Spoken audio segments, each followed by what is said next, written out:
നമസ്കാരം, JB ജംഗ്ഷനിലേക്ക് സ്വാഗതം.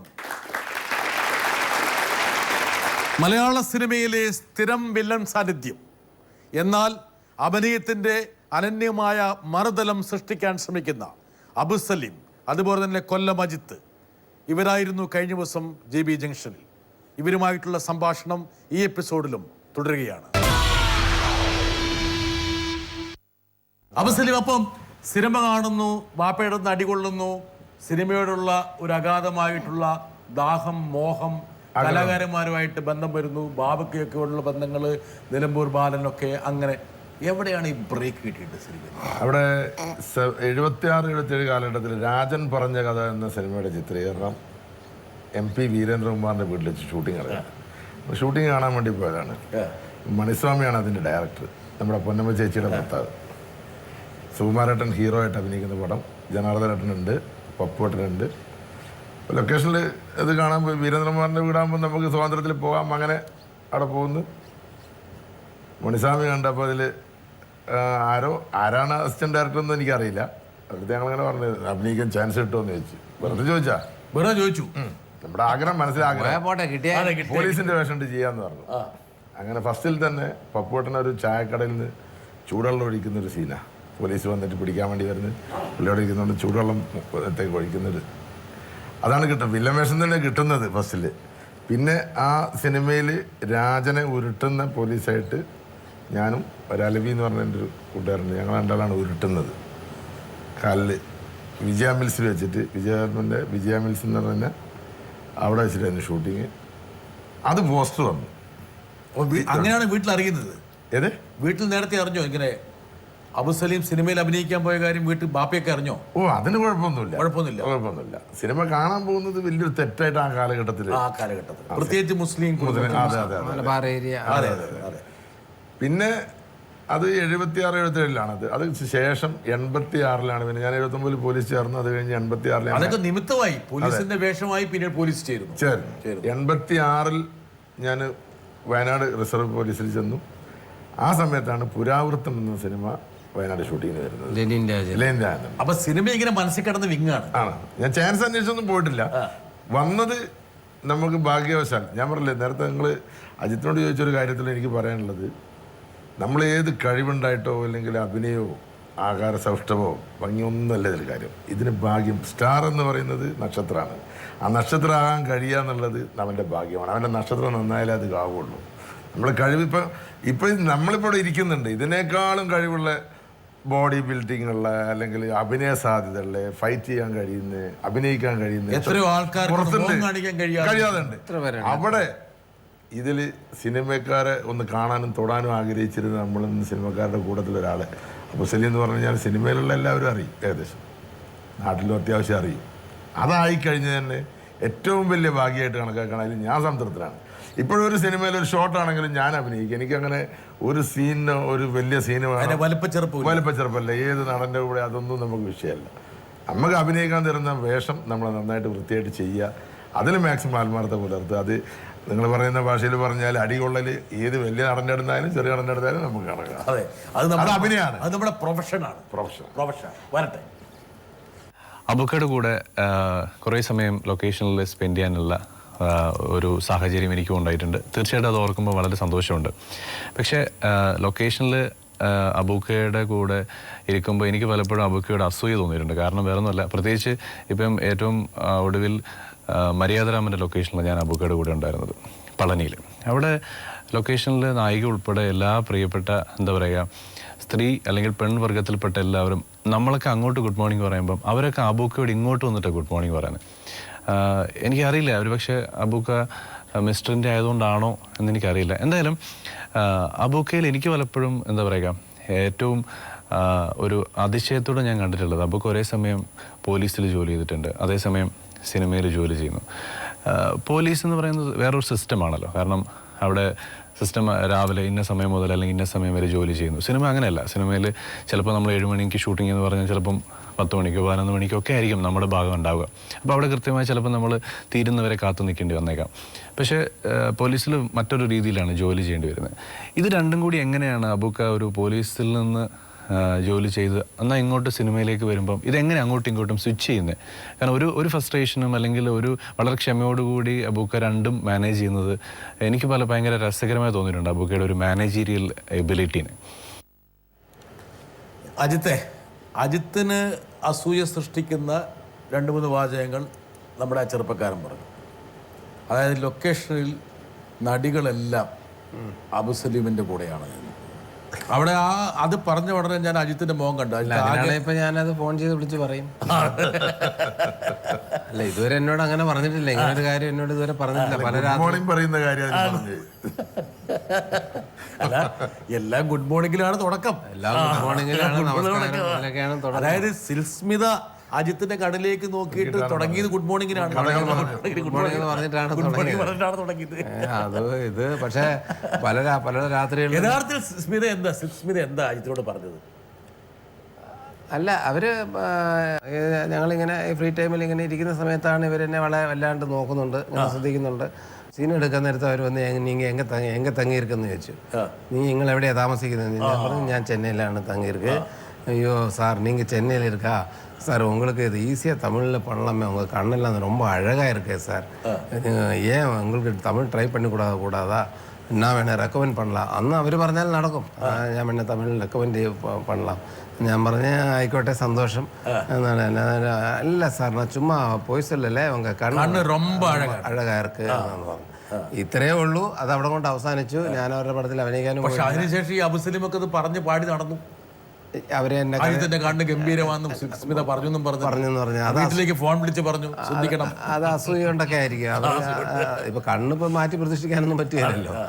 അപ്പോൾ അവിടെ വെച്ച് നിന്നത് അത് അവിടെ വെച്ച് കഴിഞ്ഞു. അവരെ കഴിഞ്ഞു. പിന്നെ അവരായിട്ട് വർക്ക് ചെയ്യാനുള്ള ഭാഗ്യം ഉണ്ടായിട്ടില്ല എന്നാണ് എനിക്ക് തോന്നുന്നത്. പിന്നെ അവരായിട്ട് വർക്ക് ചെയ്യാൻ കഴിയില്ല, ബലം പിടിച്ചു നിന്നു അബു സലീം. അപ്പോൾ 2 കാര്യം. ഒന്ന്, ഗുഡ് മോർണിംഗ്. അത് നമ്മളൊരു ചെറുപ്പക്കാർക്ക് പോലും അസൂയ ഉണ്ടാക്കുന്ന രീതിയിലാണ് എന്നാണ് അദ്ദേഹം പറയുന്നത്. കാരണം അവന്റെ അടുത്ത് പറഞ്ഞില്ല, അത് നമ്മൾ ഒരാളോട് നിൽക്കുന്ന രീതിയിലാണ് നമ്മോട് ഇങ്ങോട്ട് കിട്ടുന്നത്. നമ്മൾ എങ്ങനെ പെരുമാറുന്നു അതുപോലെ തീർച്ചയായിട്ടും. അതൊന്ന്. പിന്നെ പോലീസിലെയും സിനിമയിലെയും കാര്യം പുള്ളി പറഞ്ഞു. പക്ഷെ പുള്ളിക്കൊരു എനിക്ക് വളരെ താരതമ്യമാണ് തോന്നിയിട്ടുള്ളത് സിനിമയും പോലീസും. രണ്ടിനും ഒരു ചിട്ടയുണ്ട്.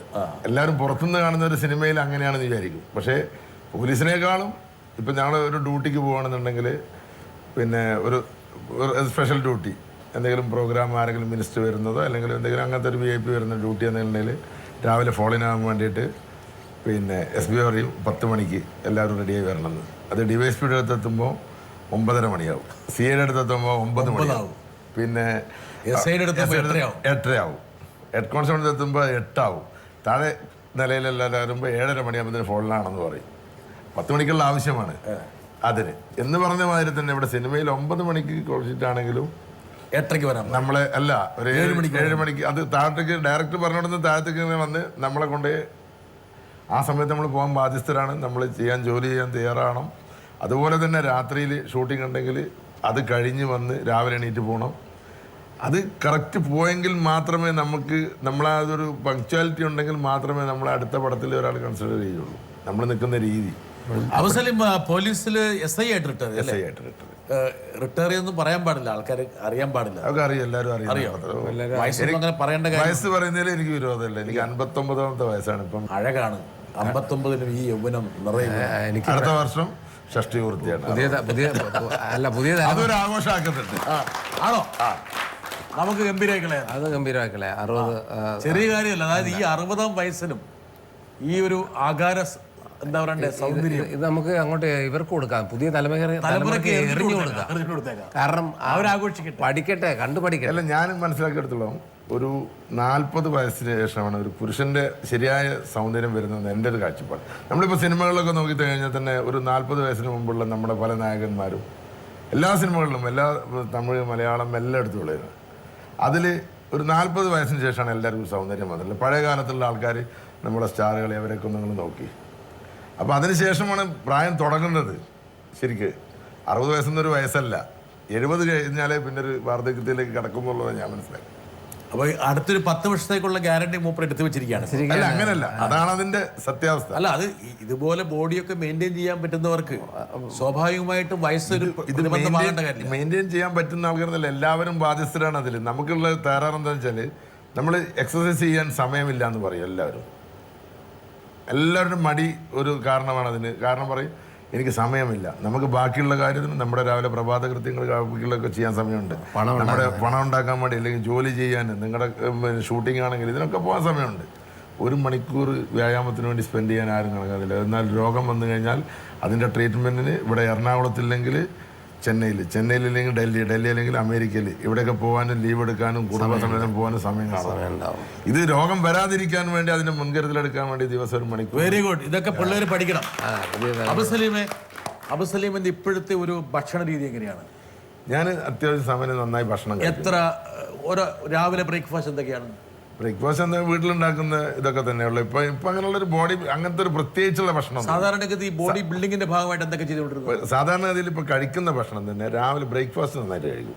കാരണം രാവിലെ വ്യായാമമൊക്കെ കഴിഞ്ഞാൽ ബ്രേക്ക്ഫാസ്റ്റ് എന്തായാലും ഇപ്പം പുട്ടായിരിക്കാം, ചിലപ്പം ദോശയായിരിക്കാം, മുട്ട, പാല്. എത്ര മുട്ടയൊക്കെ പോകും? ഒരു 4-5 മുട്ടയൊക്കെ കഴിക്കും. അത്ര 5 മുട്ട രാവിലെ. ഓക്കെ, 5 മുട്ട, പിന്നെ 2-3 ഗ്ലാസ് പാല്. 3 ഗ്ലാസ് പാലിപ്പോ അധികം ഇങ്ങനെ ചിലപ്പോൾ രാത്രി കഴിക്കും. രാവിലെ ഫുട്ബോൾ കളിക്കാൻ പോകും. അതൊക്കെ ഫുട്ബോൾ കളിക്കാൻ പോകും. ഗ്രൗണ്ടിൽ പോയി ഫുട്ബോൾ 1 മണിക്കൂർ കഴിഞ്ഞിട്ടാണ് ജിമ്മിൽ പോവുക. അതാ ഞാൻ പറഞ്ഞത്. അപ്പൊ അതൊക്കെ വളരെ നേന്ത്രക്കായ്. അതൊന്നും അല്ല, നമ്മളിപ്പോ ഒരു ബിൽഡ് ചെയ്തിട്ടുള്ളൊരു കോമ്പറ്റീഷൻ മെന്റാലിറ്റിയിലുള്ളൊരു വർക്കൗട്ട് അല്ല. ഇപ്പൊ ഒരു മെയിൻറ്റെയിനിങ് ആണ്. അപ്പൊ എനിക്ക് ഭക്ഷണം ഒഴിവാക്കിയിട്ടുള്ള പരിപാടി എനിക്ക് ശരിയാവില്ല. ഭക്ഷണം ഞാൻ നന്നായി കഴിക്കും. ബീഫൊക്കെ നന്നായിട്ട് കഴിക്കും. പക്ഷെ അത് കഴിക്കാൻ വേണ്ടിയിട്ടാണ് ഈ വ്യായാമം ചെയ്യുന്നത്. അതൊന്ന് പിന്നെ ഇച്ചിരി ലേറ്റ് ആയി കഴിഞ്ഞാൽ ഈ സ്വഭാവമൊക്കെ ഒന്ന് മാറും. അത് ഞാൻ കണ്ടിട്ടുണ്ട്.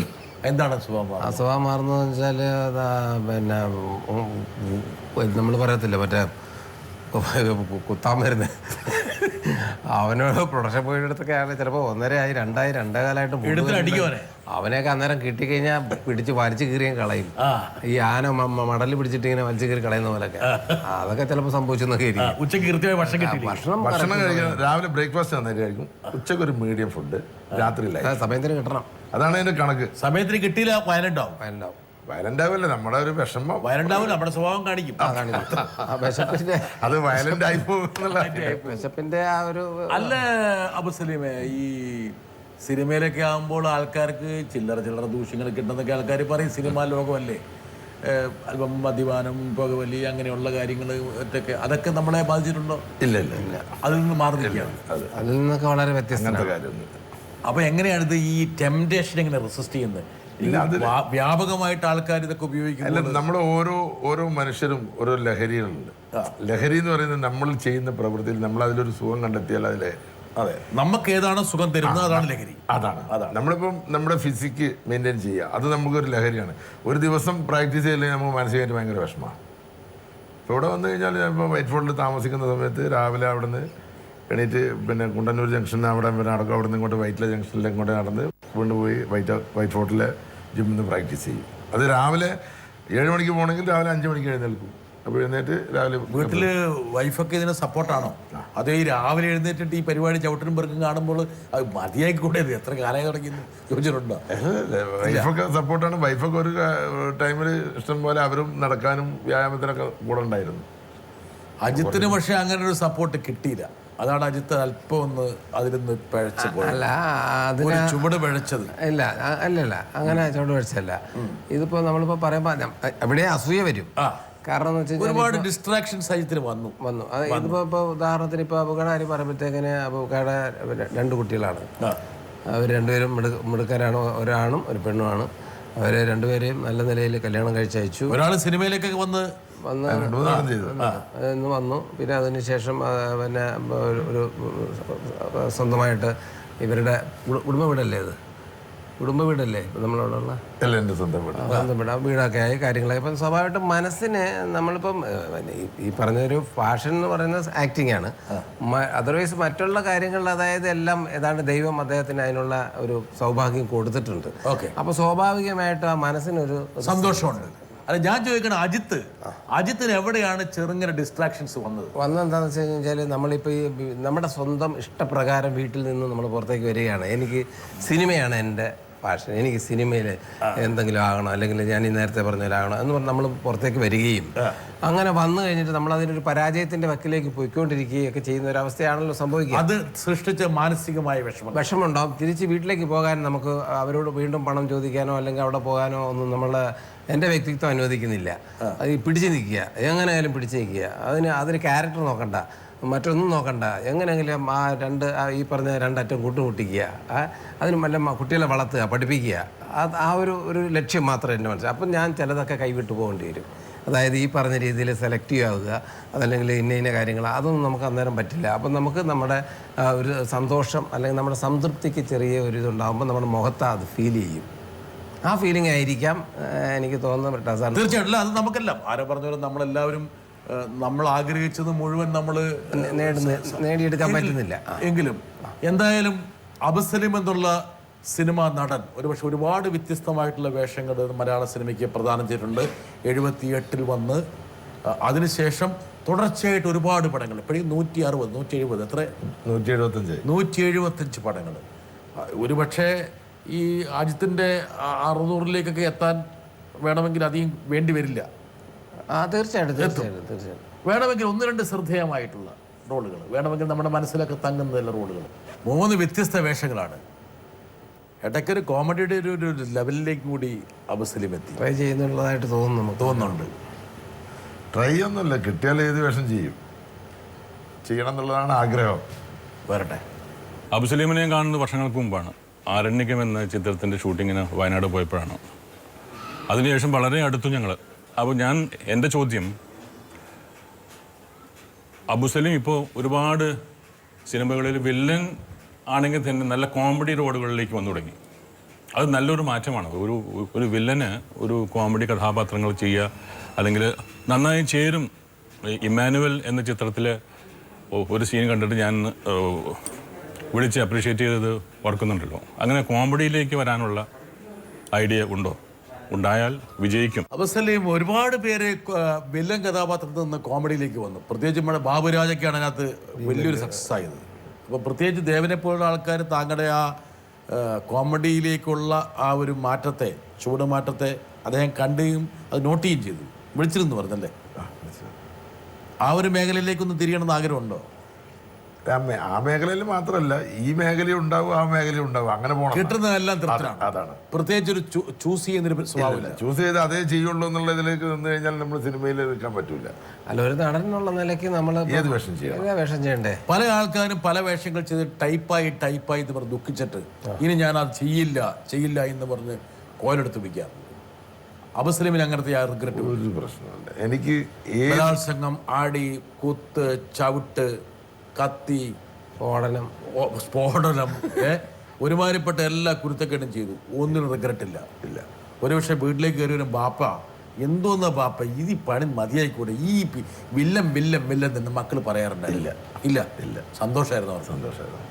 പക്ഷെ എൻ്റെ മക്കൾ പറയും ഇഷ്ടമല്ല എന്ന് പറഞ്ഞതിൻ്റെ കാരണം ഡാഡി ഇപ്പം നമ്മൾ നേരത്തെ പറഞ്ഞ കണക്കെ അല്ല, അതിലൊരു കാര്യം ഞാൻ പറഞ്ഞുതരാം. അതെന്താ അറിയാം, അത് വേറെ കുട്ടികളൊക്കെ പറയുന്നത് കേട്ടിട്ടുള്ള വിഷമം. ഹായ് ഡാഡി, ഞാൻ കുഞ്ഞിലെ മുതൽ ഡാഡിയുടെ സിനിമാസ് കാണുമ്പോൾ മമ്മൂട്ടി സാറിൻ്റെ കൂടെയും ലാലേട്ടൻ സാറിൻ്റെ കൂടെ എപ്പോഴും ഭയങ്കര ഫൈറ്റ് സീക്വൻസ് ഒക്കെ കണ്ടിട്ടുണ്ട്. അതെനിക്കിപ്പോൾ കാണുമ്പോൾ ഭയങ്കര ഹേർട്ടായിട്ട് ഫീൽ ചെയ്യാറുണ്ട്. ഡാഡിക്ക് അത് എപ്പോഴെങ്കിലും ഭയങ്കര ഹേർട്ടിംഗ് ആയിട്ട് തോന്നിയിട്ടുണ്ടോ? അപ്പോൾ ഇവരിങ്ങനെ ചോദിക്കുമ്പോൾ ഞാൻ ഇവരോട് പറയുന്ന ഒരു മറുപടി എന്താണെന്ന് വെച്ച് കഴിഞ്ഞാൽ, നിങ്ങളൊരു കാര്യം മനസ്സിലാക്കണം. ഞാൻ ഈ പറഞ്ഞ ഇവരുടെയൊക്കെ ഈ വലിയ നടന്മാരുടെ, ഞാൻ ഹിന്ദിയിലും തല്ല് വാങ്ങിയിട്ടുണ്ട്. അനിൽ കപൂറിൻ്റെയും ജാക്കി ഷെറീഫിൻ്റെയൊക്കെ വാങ്ങിച്ചിട്ടുണ്ട്. ഇവരുടെ തുടങ്ങി ഇവരുടെ എല്ലാം തല്ല് വാങ്ങിയിട്ടുണ്ട്, കാര്യങ്ങളുണ്ട്. പക്ഷേ നിങ്ങളൊരു കാര്യം മനസ്സിലാക്കണം, അവരുടെയൊക്കെ മക്കൾ പഠിക്കുന്ന അതേ റേഞ്ചുള്ള സ്കൂളിലാണ് നിങ്ങൾ പഠിക്കാൻ പോകുന്നത്. നിങ്ങൾക്ക് അവിടെ ഒരു വേർതിരിവില്ല. ഒരു സിനിമാ നടൻ്റെ മകൾ എന്നുള്ള നിലയിൽ തന്നെയാണ് നിങ്ങളവിടെ പഠിക്കുന്നത്. നിങ്ങൾക്ക് അവിടെ ഞാൻ യാതൊരു കുറച്ചിലും വരുത്തിയിട്ടില്ല. നിങ്ങൾക്ക് കറക്റ്റ് സമയത്തിന് ഫീസ് അടയ്ക്കാൻ ഞാൻ അവിടെ ഫീസ് കൊടുക്കുന്നുണ്ടോ, നിങ്ങൾക്കുള്ള ഡ്രസ്സ് തരുന്നുണ്ട്, നിങ്ങൾക്ക് പഠിക്കാനുള്ള എല്ലാ സൗകര്യങ്ങളും ഞാൻ ചെയ്തു തരുന്നുണ്ട്. അതുകൊണ്ട് ഈ ഒരു കാര്യത്തിൽ എനിക്ക് യാതൊരു ഫീലിംഗും ഇല്ല, ഒരു വിഷമവും. മരിക്കുന്നിടം വരെയും ഏത് വേഷം കിട്ടിയാലും ചെയ്യണമെന്നാണ് എൻ്റെ ആഗ്രഹം. അവസരം മക്കളങ്ങനെ പറയാറുണ്ടായിരുന്നില്ല? ഇല്ല, അങ്ങനത്തെ ഒരു ഫീൽ. ഒരുപക്ഷെ മറ്റ് കുട്ടികൾ, സഹപാഠികൾ പറഞ്ഞ് ഇവരെ കൊണ്ട് വേണമെങ്കിൽ പറയിപ്പിക്കുന്നതായിരിക്കും. അല്ല അത് പറയുമ്പോൾ ഈ എന്താ പറയണ്ട ഒരു ഇൻസൾട്ടിങ് ആയിട്ട് പറയുമ്പോൾ അത് ഫീൽ ചെയ്യുന്നതാണ്. എല്ലാവരുടെയും മനസ്സിൽ ഏത് സിനിമയിൽ വർക്ക് ചെയ്യുന്നതെന്ന് ഞാൻ ഇപ്പോൾ ഇത്രയും കൊല്ലം 40-40 വർഷത്തിനടുത്തായി ഇപ്പോൾ ഏകദേശം ഞാൻ സിനിമയിൽ ഇത്ര സിനിമ ചെയ്തിട്ടുള്ളെങ്കിലും കാരണം ഞാൻ അങ്ങനെ ചാൻസ് അന്വേഷിച്ച് പോയിട്ട് ചെയ്യാറില്ല. വിളിക്കുന്നത് പോയി ചെയ്യും, അങ്ങനെയുള്ളതാണ്. പക്ഷെ അതിൽ തന്നെ പ്രൊഡക്ഷൻ മുതൽ ഇങ്ങോട്ട് മേലോട്ടുള്ളവരെ എല്ലാ വിഭാഗത്തിലുള്ള ആൾക്കാർക്കും മനസ്സിൽ ആഗ്രഹം അഭിനയമാണ്. ക്യാമറയ്ക്ക് മുന്നിലാണ് ആഗ്രഹം. അത് ഒരു സീനിൽ വരാൻ വേണ്ടിയിട്ടും ഒന്ന് കാണാൻ വേണ്ടിയിട്ടും ഇപ്പോൾ നമ്മുടെ സുഹൃത്തുക്കളിൽ പലരും നമ്മളോട് വന്നിട്ട് ചിലപ്പോൾ ഒരു പാട്ട് സീനിൽ അവിടെ നിന്നിട്ട് എന്നെ ഒന്ന് കണ്ടാൽ മതി, ഈ ആഗ്രഹം എല്ലാവർക്കും ഉണ്ട്. അപ്പോൾ സിനിമയിൽ നമ്മൾ ഈ ഒരു ലെവലിൽ നിൽക്കുമ്പം എങ്ങനെയെങ്കിലും പറഞ്ഞടിച്ച് താഴ്ത്തുക എന്നുള്ളത് മനുഷ്യ സഹജമാണത്. അസൂയ എന്ന് പറയുന്ന ഒരു ഭാഗമുണ്ട്. അപ്പോഴാണ് ഈ ചോദ്യം ചോദിക്കുന്നത്, ഇടി കൊള്ളാൻ എന്ന് പറഞ്ഞാൽ ഇടി കൊള്ളാതെ ഇടി കൊള്ളുന്നത് അഭിനയിക്കാനാണ് ഏറ്റവും വലിയ കഴിവ്. അടിക്കുന്നത് കാണിക്കുന്നത് വലിയ പണിയില്ല, അത് കൊണ്ട മാതിരി റിയാക്ട് ചെയ്യുന്ന അതാണ് അഭിനയത്തിന്റെ കഴിവാണ്. അതുപോലെ വില്ലത്തരം ചെയ്തിട്ട് അവനെ കൊല്ലണം തിയേറ്ററിൽ വിളിച്ച് പറയുന്നുണ്ടെങ്കിൽ അവിടെ നമ്മൾ അഭിനയം വിജയിച്ചു എന്നുള്ളതാണ്. നമ്മളിപ്പോൾ ഞാനിപ്പോൾ ഇങ്ങോട്ട് വരുമ്പോൾ എന്നെ കാറിൽ കൊണ്ടുവന്ന ഒരു സഹോദരൻ, നമ്മുടെ ഒരു സഹോദരൻ കാറിലോട്ട് കൊണ്ടുവന്ന ഒരു സഹോദരൻ എന്നോട് ചോദിച്ചു, ഇങ്ങനെ സാറിപ്പം അഭിനയം നിർത്തിയോ, സാറ് സിനിമ സംവിധാനം ചെയ്തു എന്നൊക്കെ പറഞ്ഞു. ഞാൻ പറഞ്ഞു ഞാൻ അഭിനയം നിർത്തിയിട്ടൊന്നുമില്ല, അതെൻ്റെ ആഗ്രഹമാണ്, പഴയ ഒരു ആഗ്രഹമാണ്, അത് ഞാനിപ്പോൾ ചെയ്തു എന്നുള്ളതേ ഉള്ളൂ. പക്ഷേ എന്നാലും സാറൊരു 1.5 വില്ലൻ തന്നെയാണ് സാറേ എന്ന് അവൻ പറയുമ്പോൾ ഞാൻ ആ കുട്ടിയെ കണ്ടിട്ടില്ല. 1.5 നമ്മൾ വിജയമാകും. തീർച്ചയായിട്ടും എന്നെ കാണുമ്പോൾ പേടിയാണ്. അപ്പോൾ അത് ഞാൻ നേരത്തെ പറഞ്ഞു. അപ്പോൾ ഇതുപോലുള്ള അനുഭവങ്ങൾ എനിക്ക് ഒരുപാടുണ്ട്. കണ്ണൂർ രാത്രി 2 മണിക്ക് 3 മണിക്ക് ഞാൻ ചെന്നിറങ്ങിയിട്ട് ലൊക്കേഷനിൽ പോവുകയാണ്. അപ്പോൾ ഈ 2 മണിക്കൊക്കെ പ്രൊഡക്ഷൻ്റെ കാറ് വരിക എന്ന് പറയുന്നത് ബുദ്ധിമുട്ടുള്ള കാര്യമാണ്. ഡ്രൈവേഴ്സ് എല്ലാം ഓടിയെല്ലാം ക്ഷീണിച്ച് ഞാൻ പറഞ്ഞു ഞാനൊരു ഓട്ടോ പിടിച്ച് വന്നോളാം എന്ന് പറയുന്നു. അപ്പം ഞാൻ കണ്ണൂർ സഫേറിലേക്ക് ഒരു ഓട്ടോ പിടിച്ച് പോവുകയാണ്. അപ്പം നമ്മൾ സ്വാഭാവികമായിട്ടും 2:30 മണി 3 മണി സമയമാണ്. ഒരു ഓട്ടോറിക്ഷയിൽ കയറി നമ്മൾ അങ്ങോട്ട് പോകുമ്പോൾ ഈ ഓട്ടോയിൽ കൂടെ പോകുമ്പോൾ ഇടയ്ക്കിടയ്ക്ക് അവൻ ആ മിററിൽ കൂടെ എന്നെ നോക്കുന്നുണ്ട്. അവന് നല്ല തടിച്ച് ഒരുത്തനാണ്. അപ്പം സ്വാഭാവികമായിട്ട് എൻ്റെ മനസ്സിൽ എൻ്റെ നാടല്ല, അപ്പോൾ ആ ഒരു ഫീലിംഗ് എനിക്കുണ്ട്. ഉണ്ടാക്കിയ എന്തെങ്കിലും കയ്യിൽ കാര്യം കിടപ്പുണ്ട്. അപ്പോൾ ഇനി പണ്ടാരം പിടിച്ചവൻ എന്തെങ്കിലും ചെയ്യുമോ, അല്ല അവൻ 2 കൂട്ടുകാരെ വിളിച്ചു വല്ലതും ചെയ്യുമോ എന്നൊക്കെ ഉള്ളൊരു പേടി നമ്മുടെ മനസ്സിലുണ്ട്. പരിചയമില്ലാത്ത ഓട്ടോറിക്ഷയിലിരിക്കട്ടെ. അപ്പോൾ അങ്ങനെ പൊയ്ക്കൊണ്ടിരിക്കുമ്പോൾ കുറച്ച് പൊയ്ക്കൊണ്ടിരിക്കുമ്പോൾ ഇവൻ പെട്ടെന്ന് വണ്ടി നിർത്തി കഴിഞ്ഞിട്ട് അപ്പോൾ നമുക്ക് നീന്തിനെ വണ്ടി നിർത്തി എന്നുള്ള രീതിയിൽ നമ്മൾ, പക്ഷേ അന്ന് ആരോഗ്യപരമായിട്ട് ഞാൻ മോശമല്ല, ഇത് ഒരു 10-25 വർഷം മുമ്പുള്ള കാര്യമാണ്. ആരോഗ്യപരമായിട്ട് ഞാനും മോശമല്ല, ഒരാളൊന്നും പ്രശ്നമല്ല, പക്ഷെ എന്നാലും അങ്ങനത്തെ ഒരു അവസ്ഥയാണ്. അപ്പോൾ അങ്ങനെ വണ്ടി നിർത്തി എന്തിനാന്ന് ചോദിച്ചാൽ പറഞ്ഞ് ഒന്നുമില്ല സാറേ എന്ന് പറഞ്ഞു. ഇവൻ വണ്ടി നിർത്തി പുറത്തോട്ട് ഇറങ്ങി വന്നിട്ട് ഇവൻ എന്നെ കണ്ട് തൊഴുതുവാണ്. സാറല്ലേ എന്ന് ചോദിച്ചു. ഞാൻ പറഞ്ഞു ഏത് സാറിനെ എനിക്കറിയാം സാറേ, ഞാൻ അവിടുന്ന് കയറിയപ്പോൾ എനിക്ക് മനസ്സിലായില്ല. പിന്നെ ഞാനിങ്ങനെ ഓടിച്ചപ്പോഴാണ് സാറിൻ്റെ താടിയും കണ്ണും കണ്ടപ്പോൾ എനിക്ക് സാറിനെ പിടികിട്ടി. സാർ ഇവിടെ ഷൂട്ടിംഗ് ഉണ്ടോ സാറേ? ഞാൻ പറഞ്ഞു ഞാൻ ഇവിടെ ഷൂട്ടിംഗ് ഉണ്ട്. മാത്രമല്ല ഓട്ടോറിക്ഷ ഡ്രൈവർമാർ അപ്പോൾ അല്ല അത് പെട്ടെന്ന് രജിസ്റ്റർ ചെയ്യാൻ അതൊരു അനുകൂല സാഹചര്യം ഒഴുക്കുന്നു എന്നുള്ളതാണ് എൻ്റെ ഒരു. അവസാനം എന്നെ ഹോട്ടലിൽ കൊണ്ട് വിട്ടിട്ട് അവൻ പൈസ വാങ്ങിച്ചില്ല. സാറേ പൈസ ഒന്നും വേണ്ട, സാറിൻ്റെ ഓട്ടോയിൽ കയറി എനിക്ക് വലിയ സന്തോഷമാണെന്ന് പറഞ്ഞു. കണ്ണൂരല്ലേ? കണ്ണൂര്. നമ്മളെപ്പോലെ നല്ല ആൾക്കാരുള്ള സ്ഥലം, അതുകൊണ്ടാണ്. അബസലീം ഒരുപക്ഷെ ഈ പറഞ്ഞ പോലെ എല്ലാവരും വില്ലൻ വേഷത്തിൽ നിന്ന് മറ്റ് വേഷങ്ങളിലേക്ക് പ്രയാണം ചെയ്യാൻ ആഗ്രഹിക്കുമ്പോൾ അബസലീം മാത്രം, ഇപ്പം ഈവൻ എന്തിനാണ് അജിത്ത് പോലും നല്ല വേഷങ്ങൾ വില്ലൻ വേഷത്തിൽ നിന്ന് മാറി വേറെ വേഷങ്ങളിലേക്ക് പോകണമെന്ന് ആഗ്രഹിക്കുമ്പോൾ അബസലീം മാത്രം ഇല്ല, എനിക്ക് ഏത് വേഷവും ഹൃദ്യമാണ്, എന്തും എനിക്ക് സ്വീകാര്യമാണ്. എന്തുകൊണ്ടൊരു മാറ്റമില്ല എന്ന്? എന്തുകൊണ്ട് അങ്ങനെ ഒരു മാറ്റത്തെക്കുറിച്ച് ചിന്തിക്കുന്നില്ല? മാറ്റമല്ല, അത് നമുക്ക് യോഗമുള്ളതാണെങ്കിൽ നമുക്ക് വന്നിരിക്കും. അത് നമ്മൾ കാത്തിരിക്കാം. അതിനുവേണ്ടി വെറുതെ മനസ്സ് പുണ്ണാക്കേണ്ട കാര്യമില്ല. മനസ്സ് പുണ്ണാക്കുക, ടെൻഷൻ അടിക്കുക, ഈ വക കാര്യങ്ങൾ എനിക്കില്ല. ടെൻഷൻ അടിച്ചുകൊണ്ട് ഒരു കാര്യവും നേടാൻ പറ്റൂല. അത് വരും. പിന്നെ ഞാൻ പറഞ്ഞ ഭാഗ്യം ഒന്ന്, പിന്നെ നമ്മൾ ഏതൊരു സംഗതി കിട്ടിക്കഴിഞ്ഞാൽ അത് മെയിൻറ്റെയിൻ ചെയ്ത് കൊണ്ടുപോകാനാണ് നമ്മുടെ കഴിവ്. നമ്മളോട് ആത്മാർത്ഥത കാണിക്കുക. അപ്പോൾ വന്നോളും താനെ. വരട്ടെ. അബൂക്ക, അസ്സലാമു അലൈക്കും. കാരിരുമ്പ് പോലുള്ള ശരീരത്തിൽ മാടപ്രാവിൻ്റെ ഹൃദയമുള്ള ഒരു മനുഷ്യൻ, ഇതാണ് അബൂക്കയെക്കുറിച്ച് ഞങ്ങൾക്ക് എല്ലാവർക്കുമുള്ള ഒരു അഭിപ്രായം. ഇത് ഞങ്ങൾ മിമിക്രിക്കാരും സിനിമ ഇൻഡസ്ട്രിയിലുള്ളവരൊക്കെ വയനാട്ടിലേക്കുള്ളൊരു യാത്രയുണ്ടെങ്കിൽ കൽപ്പറ്റയിൽ ഞങ്ങൾക്കൊരു സ്വന്തം വീടുണ്ട്, ഞങ്ങളുടെ ഒരു സ്വന്തം പെങ്ങളുണ്ട്, ഞങ്ങളുടെ സ്വന്തം സഹോദരനുണ്ട്. അത് നമ്മളുടെ ഒരു തറവാട്, അവിടെയുള്ള ആ ഒരു ഫ്രീഡം ഞങ്ങൾ എല്ലാവരും കാണിക്കുന്നുണ്ട്. ഇത്രയും സ്നേഹത്തോടു കൂടി മലയാളത്തിലും തമിഴിലുള്ള ഇപ്പോൾ കമലഹാസനെ പോലുള്ള വലിയ ലെജൻസിൻ്റെ കൂടെ അഭിനയിക്കാനും ഒക്കെ ഒരുമിച്ചുള്ള ഭാഗ്യം കിട്ടിയ താങ്കളെ വേദനിപ്പിച്ചിട്ടുള്ള ഏതെങ്കിലും ഒരു അനുഭവം മലയാള സിനിമയിൽ വന്നതിന് ശേഷം ഏറ്റവും പെട്ടെന്ന് വേദനിക്കുന്ന ഒരു നിമിഷം എന്ന് പറഞ്ഞാൽ അത് ഓർമ്മയിലുള്ള ഏറ്റവും ഭീകരമായിട്ടുള്ളൊരു അവസ്ഥ ഏതായിരുന്നു, എപ്പോഴായിരുന്നു? വേദനിക്കാൻ മാത്രമുള്ള ഒരു അനുഭവമൊന്നും മലയാള സിനിമയിൽ ഉണ്ടായിട്ടില്ല. ഇപ്പം അടുത്തെനിക്കൊരു ചെറിയൊരു വിഷമം തോന്നിയൊരു ത്രൂ ഔട്ട് വേഷമുള്ളൊരു സിനിമ ചെയ്യാൻ പറ്റിയില്ല. ഇപ്പോൾ ഹിറ്റായ പടമാണ് ഭാസ്കർ ദ റാസ്കൽ. ആ സമയത്ത് അതേ പ്രൊഡ്യൂസറുടെ തന്നെ മര്യാദരാമനിൽ അഭിനയിച്ചുകൊണ്ടിരിക്കുകയായിരുന്നു. November 28 shooting തീരണ്ടായിരുന്നു. അത് തീർന്നത് ഡിസംബർ 31 ഡിസംബർ 25 ആ സിനിമയിൽ മസ്റ്റായിട്ട് ഇവിടെ വേണം. അവിടെ ഞാൻ വന്നു കഴിഞ്ഞാൽ അത് പേക്കപ്പ് ആവുകയും ചെയ്യും. അതുകൊണ്ട് ആ റോള് ചെയ്യാൻ പറ്റിയില്ല. അപ്പോൾ അത് വലിയൊരു വിഷമമുണ്ടായിരുന്നു. ആ വിഷമം എനിക്ക് അതോടുകൂടി തന്നെ ഇപ്പം ഞാൻ ചെയ്തുകൊണ്ടിരിക്കുന്ന ലോഹം എന്ന രഞ്ജിത്തിൻ്റെ ലാലേട്ടൻ ഹീറോ ആയിട്ടുള്ള പടത്തിൽ അതുപോലെ തന്നെ എന്താ ആ സംതൃപ്തി നൽകുന്ന തരത്തിലുള്ള ഒരു ക്യാരക്ടർ എനിക്ക് കിട്ടി. അത് ചെയ്തുകൊണ്ടിരിക്കുകയാണ് ഇപ്പോൾ. അതാണ് ഈ ഗെറ്റപ്പിൽ ചെയ്തിട്ടുള്ളത്. അപ്പോൾ സലീം, ഒരുപാട് സിനിമകൾ വരും, ഒരുപാട് സിനിമകൾ പോകും. ഇപ്പോൾ അജിത്തിന് തന്നെ എത്രയോ അവസരങ്ങൾ നഷ്ടപ്പെട്ടിട്ടുണ്ട്. പക്ഷേ എനിക്ക് ഇപ്പോൾ എൻ്റെ ഒരു ആറ്റിറ്റ്യൂഡ് എന്താണെന്ന് വെച്ച് കഴിഞ്ഞാൽ എന്നെ ടൈപ്പാക്കി. ഈ സിനിമയുടെ ഒരു സ്വഭാവമാണല്ലോ, വില്ലനാക്കി അല്ല ടൈപ്പാക്കുക. അത് സിനിമ തുടങ്ങിയ കാലം മുതലേ ഉള്ളതാണ്. അതിൽ നിന്നൊക്കെ രക്ഷപ്പെട്ടവരാണ് പലരും. ഈ പറഞ്ഞ രജനീകാന്ത് പോലും വില്ലനായിട്ടാണ് അഭിനയിച്ചത് ആദ്യം. അത് ലാലേട്ടൻ പോലും പല സന്ധ്യയ്ക്ക് വിരിഞ്ഞ പൂവോ ഏതാണ്ടതിനകത്തൊക്കെ ലാലേട്ടനൊക്കെ വെറും മഞ്ഞൾ വിരിഞ്ഞ പൂവിലൊക്കെ വില്ലനാണ്. പക്ഷേ അപ്പോൾ അവരൊക്കെ രക്ഷപ്പെട്ടതിന് അവരുടെ കടുത്ത പരിശ്രമം ഉണ്ടാവും, അല്ലെങ്കിൽ അവരെ സപ്പോർട്ട് ചെയ്യാൻ ഭാഗ്യമുണ്ട്, ഇതെല്ലാം ഉണ്ട്. അപ്പോൾ ഞാനും ആലോചിച്ചു, നമ്മൾ ഈ ഇവരോടൊക്കെ നമ്മൾ ഈ പറഞ്ഞ കണക്ക് നെഞ്ചുരുകിയൊക്കെ കരഞ്ഞുമൊക്കെ പറഞ്ഞിട്ടൊന്നും ഇവരുടെ മനസ്സിലോട്ട് അത് കയറുന്നില്ല. നമുക്കൊരു വേഷമൊന്ന് മാറ്റി തരാമെന്ന് പറയുകയും ഷൂട്ടിംഗ് സ്ഥലത്ത് ചെല്ലുമ്പോഴത്തേനും അത് മാറിപ്പോവുകയും ചെയ്ത ഒരുപാട് അനുഭവങ്ങൾ എനിക്കുണ്ടായിട്ടുണ്ട്. അത് വിശേഷിയുടെ പടമായാലും ശരി പറ്റുള്ള.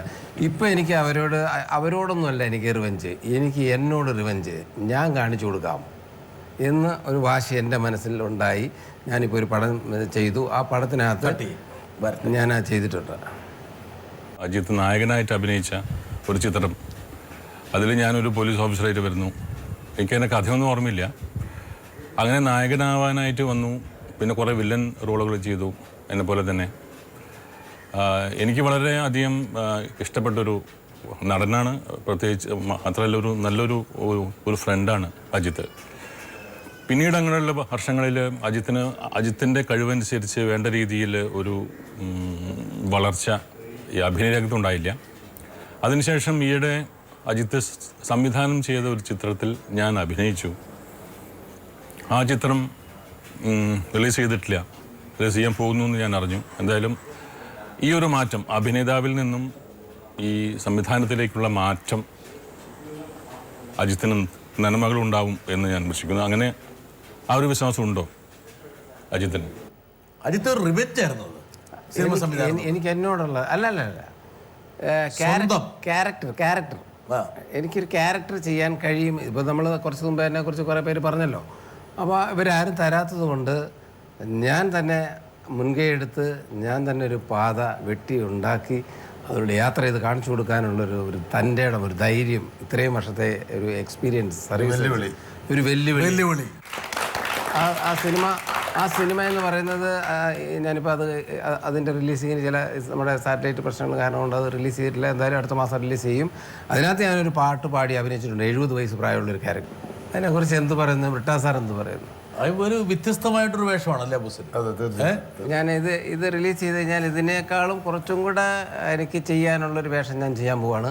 അതിനകത്ത് ഞാൻ നേരത്തെ പറഞ്ഞു എന്നോട് ഒന്ന് സഹകരിക്കണം, എനിക്കൊരു വേഷം തരണം. ഞാൻ ചെയ്ത പോലെ ഒരു വെറൈറ്റി വേഷം ഞാൻ എന്തെങ്കിലും എനിക്ക് കൊടുക്കാൻ പറ്റുമെങ്കിൽ ഞാൻ ഒരു മനോഹരമായ വേഷം ഇവിടെ വെച്ച് ഞാൻ ഉറപ്പ് ചെയ്യുന്നു, മാറ്റിയെടുക്കും ഞാൻ. അബു സലീമിനെ വരട്ടെ. ഇവിടെ അബു സലീമിനെ അല്ല, അബു സലീമിൻ്റെ മകനെ വരട്ടെ. ഡാഡി പ്രൊഫഷണലി ഇപ്പോൾ ബോഡി ബിൽഡിങ്ങിലാണെങ്കിലും പോലീസ് ഡിപ്പാർട്ട്മെൻറ്റിലാണെങ്കിലും സിനിമയിലാണെങ്കിലും ഒരുപാട് കാര്യങ്ങൾ അച്ചീവ് ചെയ്തിട്ടുണ്ട്. അതിൽ എനിക്ക് ഭയങ്കര അഭിമാനമുണ്ട് ഡാഡി അച്ചീവ് ചെയ്ത എല്ലാ കാര്യത്തിലും. ഇനി ഫ്യൂച്ചറിൽ ഡാഡി അച്ചീവ് ചെയ്യാൻ ആഗ്രഹിക്കുന്ന കാര്യം എന്താണ്? ഡാഡിൻ്റെ ഡെഡിക്കേഷൻ കാണുമ്പോൾ എനിക്ക് പലപ്പോഴും തോന്നാറുണ്ട്, ഓരോന്നിനോടുള്ള ചുറുചുറുക്കും വ്യഗ്രതയൊക്കെ കാണുമ്പോൾ എനിക്ക് തോന്നാറുണ്ട് ഇനിയും ഡാഡിക്ക് എന്തൊക്കെയോ അച്ചീവ് ചെയ്യാൻ ആഗ്രഹങ്ങളുണ്ടെന്ന്. അതിപ്പോൾ എന്താണെന്ന് എല്ലാവരുടെയും പ്രേക്ഷകരുടെ എല്ലാവരുടെയും മുമ്പിൽ വെച്ച് എനിക്കറിയാൻ വേണ്ടിയിട്ടുള്ള ആഗ്രഹം വളരെയധികം ഉണ്ട്. അപ്പോൾ അത് പറയാം. നല്ല സന്ദർഭമാണ്. മകന്റെ മനസ്സിലുള്ള ആഗ്രഹങ്ങൾ. അതായത് അബു സലീം എന്നുള്ള ഡാഡി ബാപ്പയിൽ ഒരു നിശ്ചയദാർഢ്യത്തിന്റെ ഒരു ധാര മകൻ കാണുന്നുണ്ട്. പ്രതീക്ഷ അടുത്ത എന്തോ ഒരു ലക്ഷ്യം അബു സലീമിന് ഉണ്ടാകണ്ടേ? ഒന്ന് അജിത്ത് നേരത്തെ പറഞ്ഞ മാതിരിയുള്ള കാര്യമാണ്. ഹോളിവുഡിൽ ഒരു പടത്തിൽ ഒരു സീനാണെങ്കിലും ചെയ്യണം എന്നുള്ള ആഗ്രഹമുണ്ട്. ഹോളിവുഡിലേക്ക് അബു സലീമിനെ ഒന്ന് ചേക്കേറണം. പിന്നെ രണ്ടാമതുള്ളത് ആ തരത്തിലുള്ള ഒരു സിനിമയിൽ ഒരു ഹീറോ ക്യാരക്ടർ, ആക്ഷൻ. അതിനെയും നമുക്കൊരു അതാണ് അടുത്ത ലക്ഷ്യം. അതാണ് നമ്മൾ പറഞ്ഞ പോയിന്റിലേക്ക് കൂടെ വരുന്നു. വരുത്തും അല്ലെങ്കിൽ നമ്മൾ വരണം. ഇപ്പോൾ ഒരു കഥ പറയുമ്പോൾ അതിൽ ഇന്ന വില്ലന് പിന്നെ ഇന്ന ആള് അല്ലെ അവരുടെ കൂടെ രണ്ടാൾക്കാർ വേണം. അബു സലീം അജിത്തും പെട്ടെന്ന് ഓർമ്മ വന്നു കഴിഞ്ഞാൽ. പക്ഷെ അബു സലീം എങ്കിൽ പോലും ഒരു നെറ്റ്വർക്കിങ്, ഞാൻ ആരെയും ബന്ധപ്പെടുന്നില്ല, ഒരാളുമായിട്ട് ഞാൻ ബന്ധം വെക്കുന്നില്ല, വേണമെങ്കിൽ എന്നെ വിളിക്കട്ടെ എന്ന് വിചാരിച്ചിരുന്നെങ്കിൽ ഒരുപാട് സിനിമകൾ വേണേൽ അബു സലീമിൻ്റെ വഴിക്ക് വരില്ലായിരുന്നു. മറിച്ച് നമ്മളെ കൂടെ ഉണ്ട് കേട്ടോ, വല്ലപ്പോഴൊക്കെ ഉണ്ടെങ്കിൽ ഒന്ന് കാണണേ, അല്ലെങ്കിൽ ഒരു കല്യാണ സ്ഥലത്ത് വെച്ച് അല്ല അത് വളരെ ധാരാളം ഉണ്ടായിട്ടുണ്ട്. പല ഫംഗ്ഷന് വന്നിട്ട് എനിക്ക് ഒരുപാട് പടങ്ങൾ കിട്ടിയിട്ടുണ്ട്. ഞാൻ ബൈജു, നമ്മുടെ തിരുവനന്തപുരം ബൈജുവിന്റെ കല്യാണത്തിന് പോയ സ്ഥലത്ത് വെച്ചിട്ടാണ് ബൈജു കൊട്ടാരക്കര എന്നെ കാണുന്നത്. ബോക്സർ എന്നുള്ള സിനിമയിൽ എനിക്ക് അവസരം കിട്ടി. അങ്ങനെയാണ് പുള്ളി കണ്ട് അവിടുന്ന്. പല സംവിധായകരുടെയും അല്ലെങ്കിൽ നിർമ്മാതാക്കളുടെയും മനസ്സിലേക്ക് പെട്ടെന്ന് വരണമെങ്കിൽ ആ ഒരു സർക്യൂട്ടിൽ കറങ്ങണം. നെറ്റ്വർക്കിംഗ് വേണം. അവരുടെ മനസ്സിൽ നമ്മൾ ഉണ്ടാവണം വല്ലപ്പോഴും. Hi daddy. ഡാഡി കുറേ നാളുകളായി സിനിമ ഫീൽഡിലുണ്ട്. പണ്ടത്തെ സിനിമ പോലെ അല്ല ഇപ്പോഴത്തെ സിനിമ. ഈ ന്യൂ ജനറേഷൻ സിനിമകളെ പറ്റി ഡാഡിക്ക് എന്താ പറയാനുള്ളത്? കാരണം നമ്മൾ പോകുന്ന സമയത്ത് പഴയ പാട്ടുകൾ ഇടുമ്പോൾ നമ്മളിപ്പോൾ പൊന്നിൽ കുളി നല്ല പാട്ടുകളൊക്കെ 1000 വാസനകൾക്ക് ഇല്ലെങ്കിൽ ആലുവ, എൻ്റെ പൊന്നു ഡാഡി അതൊക്കെ ഒന്ന് നിർത്ത്, കൊലവരിയൊക്കെ ഇടാന്ന് പറയുന്നത്. അപ്പം നമ്മൾ എന്ത് ചെയ്യാൻ പറ്റുന്നു? അതാണ് ഈ ന്യൂ ജനറേഷൻ എന്ന് പറയുന്നത്. അത് തന്നെയാണ് നമ്മൾ തിയേറ്ററിൽ കണ്ടുകൊണ്ടിരിക്കുന്ന ഒരവസ്ഥ. അതാണ് അതേ എനിക്ക് ന്യൂ ജനറേഷനെ കുറിച്ച് ഒരു മതിപ്പ് ആയിട്ടില്ല. എനിക്ക് കഴിവുള്ളവർ വരട്ടെ, ഉണ്ടാവണം, മലയാള സിനിമയ്ക്ക് മാറ്റങ്ങൾ ഉണ്ടാവണം, നല്ല സിനിമകൾ ഉണ്ടാവണം. ന്യൂ ജനറേഷൻ എന്നുള്ളൊരു ഭാഗമുണ്ടോ? ആ കാലഘട്ടത്തിൽ അവർ ന്യൂ ജനറേഷൻ അല്ലേ അന്ന് അഭിനയിച്ചവർ. പക്ഷെ എങ്കിൽ പോലും ഈ ന്യൂ ജനറേഷന് അനുകൂലമായിട്ട് പല ആൾക്കാരും ഇൻവേർട്ടർ കോമ ഇതെന്താണ് ന്യൂ ജനറേഷൻ്റെ ആൾക്കാർ പറയുന്നില്ല. ചില ആൾക്കാർ ന്യൂ ജനറേഷനെതിരെ, അതായത് പാൻറ്റിന്റെ മുകളിൽ ഷഡ് ഇടുന്നതാണ് ന്യൂ ജനറേഷൻ എന്ന് പറഞ്ഞ് ചില ആൾക്കാർ അവരെ പരിഹസിക്കുന്നു. അങ്ങനെ ചില ആൾക്കാരുണ്ട്. പിന്നെ പിന്നെ പിന്നെ പിന്നെ സിനിമയിൽ കാണിക്കുന്ന നമ്മളൊക്കെ ഒരു കാലത്ത് മറച്ചു വെച്ചിട്ട് അല്ലെങ്കിൽ ഒരു കുടുംബസമേതം കാണാവുന്ന ചില സീൻസുകളും കാര്യങ്ങളും ഒക്കെ ഉണ്ടാകുന്ന ഒരു സിനിമ ഉണ്ടായിരുന്നു. ഇപ്പം അങ്ങനെയല്ല. ഇപ്പം ആവശ്യമില്ലാത്ത വൃത്തികെട്ട ഡയലോഗുകളും. അപ്പം നിങ്ങളൊക്കെ ഈ സ്ത്രീകളെ കടിച്ചു കീറുന്ന ബലാത്സംഗം ചെയ്യുമ്പോൾ അതൊന്നും കുഴപ്പമുണ്ടായിരുന്നില്ല? അത് കുഴപ്പമുണ്ടായിരുന്നു എന്ന് ചോദിച്ചു കഴിഞ്ഞാൽ അത് കഥയ്ക്ക് അനുയോജ്യമായിരുന്നു. അതല്ല, അതിലൊരു കാര്യം എന്ന് പറഞ്ഞു കഴിഞ്ഞാൽ ഒരു സിനിമയാക്കുന്ന ഒരു കഥ, അതിപ്പം സമകാലികമായിട്ടുള്ള സംഭവങ്ങളും കാര്യങ്ങളും ആണെങ്കിൽ ന്യൂ ജനറേഷൻ എന്ന് പറയുന്നത് ഇപ്പോഴത്തെ പുതിയ ആൾക്കാരുടെ കഥയാണെങ്കിൽ ആ കഥക്കനുസരിച്ച് പോകുന്നത്. അതിൽ നല്ല വശങ്ങളും കാണാൻ നല്ലതും അല്ലെങ്കിൽ കലാമൂല്യം ഉണ്ടെങ്കിൽ അതിനെ അംഗീകരിച്ചേ പറ്റും. നല്ല സിനിമയുണ്ടെങ്കിൽ അജിത്തെ ആൾക്കാർ ന്യൂ ജനറേഷൻ അല്ല, ഓൾഡ് ജനറേഷൻ അല്ല, ഏത് ജനറേഷൻ ആണെങ്കിലും കൊള്ളത്തില്ലെങ്കിൽ ആൾക്കാർ കാണില്ല. നല്ല സിനിമ ഉണ്ടാവണം. വേറൊരു പ്രധാനപ്പെട്ട കാര്യം എന്ന് പറയുന്നത് വെച്ചാൽ ഈ വല്ലവൻ്റെ കുഞ്ഞിനെ എടുത്ത് ഇളി വെച്ചിട്ട് അവന് മുടി ജീവി പൗഡർ ഇട്ട് കൊടുക്കുന്നത് എന്തിനാണെന്ന് എനിക്ക് മനസ്സിലാവുന്നില്ല. സ്വന്തം കുഞ്ഞിന് വൈകല്യങ്ങൾ ഉണ്ടായിക്കോട്ടെ, അല്ലെങ്കിൽ അവന് കാഴ്ചയില്ലാതായിക്കോട്ടെ, അല്ലെങ്കിൽ അവന് കറുത്തതായിക്കോട്ടെ, അല്ലെങ്കിൽ വെളുത്തായിക്കോട്ടെ, ആ കുഞ്ഞിൻ്റെ ഇത് പലരും ഇവിടെ സംഗീതം ഉൾപ്പെടെ കഥ ഉൾപ്പെടെ വല്ലവൻ്റെയും കഥ എടുത്തുകൊണ്ട് വന്ന് ഇവിടെ വന്ന് ഉരുട്ടി കെട്ടിയിട്ട് 150 ദിവസം ഓടുന്നു തിയേറ്ററിൽ. ആ ഡയറക്ടർ നമ്മളെ ഒരു സ്ഥലത്ത് വെച്ച് കാണുമ്പോൾ 2 ഇഷ്ടിയെ കഷത്തി വെച്ച് ഇങ്ങനെ നിൽക്കുകയാണ്. സംഭവം എന്താണെന്നറിയോ? അതൊരു കൊറിയൻ സിനിമയുടെ കഥയാണ്, അതല്ലെങ്കിൽ ഒരു ജപ്പാൻ സിനിമയുടെ കഥയാണ്. ഈ കൊച്ചു കുട്ടികൾ ഇപ്പം നമ്മളീ പറഞ്ഞ എൻ്റെ മകൻ ഉൾപ്പെടെ അവനെടുത്ത് കാണിക്കുക, ഡാഡി ഇപ്പം ഇറങ്ങിയൊരു പടത്തിലെ പാട്ട് ഡാഡി കേൾക്കണോ? നോക്കുമ്പോൾ അതൊരു അറബി സോങ് ആണ്. വീട്ടില് അജിത്തെ മക്കൾ രണ്ടുപേരും അജിത്തിനെതിരാണ്. എനിക്കെതിരല്ലെന്നല്ല ഞാൻ പറഞ്ഞത്. അതായത് സിനിമാ സങ്കല്പം സംബന്ധിച്ച് എതിരാണ്. ഇല്ല, അവർ എൻ്റെ സിനിമ ഇഷ്ടപ്പെടുന്നു. എൻ്റെ ഈ പറഞ്ഞ ഈ സിനിമ അവർക്ക് വളരെ ഇഷ്ടമാണ്. എൻ്റെ പഴയ പാട്ടാണ് ഈ കേട്ടത്, ചുനക്കര രാമൻകുട്ടി ചേട്ടൻ എഴുതിയ പാട്ടാണ്. ആ പാട്ടിനെ കുറിച്ച് അവർക്ക് ഭയങ്കര അഭിപ്രായമാണ്. അവർ പറഞ്ഞ എന്ത് ആ പാട്ട് കേൾക്കുമ്പോൾ അവർക്ക് ആ ഫീലിംഗ് വരുന്നുണ്ട്. അവർ ഇനി നിങ്ങൾ അഭിനയത്തിൻ്റെ പുതിയ പടവുകൾ താണ്ടി ഈ കസേരയിൽ വീണ്ടും വരുമെന്നുള്ള പ്രതീക്ഷയിൽ ഇത്രയും നേരം ഞങ്ങളുമായിട്ട് JB ജംഗ്ഷനിൽ സഹകരിച്ചതിന് വളരെയധികം നന്ദി. പുതിയ ഒരുപാട് അവസരങ്ങൾ രണ്ടുപേരെയും തേടിയെത്തട്ടെ. അജിത്ത് ഒരു നഷ്ട സ്വപ്നം പോലെ മനസ്സിൽ ഒരു വേദന തോന്നുന്നുണ്ടെങ്കിൽ പോലും നല്ലതൊരുപാട് കാത്തിരിക്കുന്നു എന്നുള്ള പ്രതീക്ഷയിൽ താങ്കൾക്ക് താങ്കളുടെ ജീവിതത്തെ മുമ്പോട്ട് നയിക്കാവുന്നതാണ്. നല്ലത് വരട്ടെ. അതുപോലെ അബു സലീമിനും ഹോളിവുഡിൽ ഒരു ദൃശ്യവും ഒരു മുഴുനീള നായക രംഗവും അദ്ദേഹത്തിൻ്റെ ആഗ്രഹവും സ്വപ്നം പോലെ ഫലിക്കട്ടെ എന്ന് ആശംസിച്ചുകൊണ്ട് ഇത്രയും നേരം ഞങ്ങളുമായിട്ട് പങ്കുവച്ചതിന് നന്ദി, കടപ്പാട്. ഈ JB ജംഗ്ഷനിൽ ഈ ചെയറിലിരിക്കുന്നവരൊക്കെ നന്നാവും രക്ഷപ്പെടുമെന്ന് പറഞ്ഞു. അത് ഭവിക്കട്ടെ. ആ നാവിൽ ഒരുപാട് പേര് വലിയ വലിയ ഉയരങ്ങളിൽ അത് നോക്കട്ടെ. എനിക്കൊരു കാര്യം കൂടി പറയാനുണ്ട്. വലിയ പരിക്കില്ലാതെ രക്ഷപ്പെട്ടു എന്നുള്ളൊരു തോന്നലുണ്ട്. ഏതായാലും വലിയ പരിക്കൊന്നും ഏൽപ്പിക്കാതെ വിട്ടു. വലിയ പരിക്കൊന്നും ഏൽപ്പിക്കാൻ നല്ല സ്നേഹമുണ്ടെന്ന് മനസ്സിലായില്ലേ?